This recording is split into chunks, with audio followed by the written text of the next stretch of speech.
Such an awesome time. Moses on the Mount of God, Mount Sinai, with God.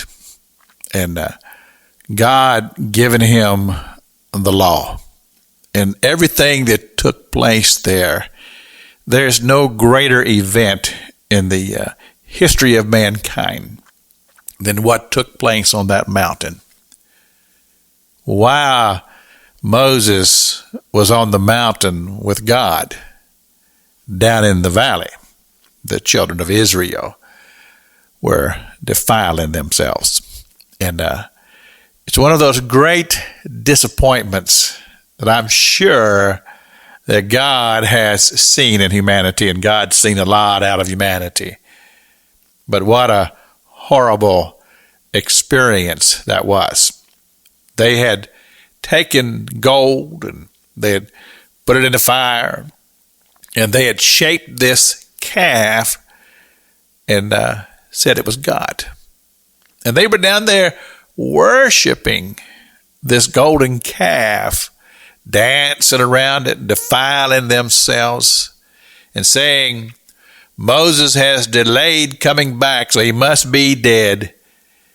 And lack of faith, lack of leadership on the part of Aaron, and it was just a bad experience. And God says to Moses, what is the sound that you're hearing down there? And Moses said, well, it sounds like the sound of war. And God says, no, you need to get down there and tend to your people. And of course, Moses goes down and he sees what's going on, and he confronts his brother and confronts the people. And then Moses did an incredible thing. He stood between God and the people. Because you can imagine, God was upset about this whole thing. And he said, I'm just going to destroy them all, and I'll start all over again with you, Moses. And Moses stood before the people, between God and the people.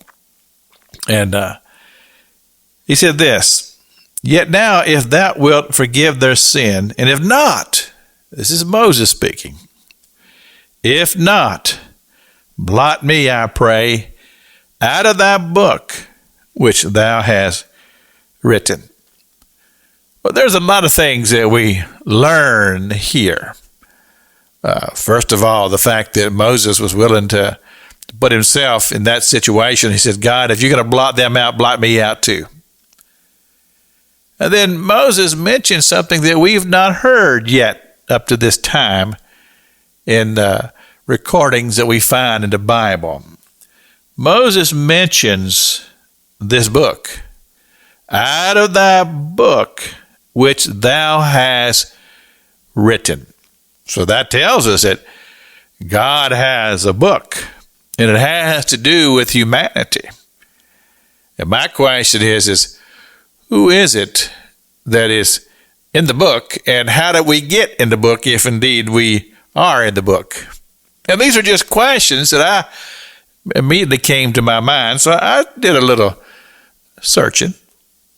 And I'm going to share that with you as we go through the broadcast this week. We're going to talk about this book that God has. This is Pastor Jack King with the gospel on the radio broadcast.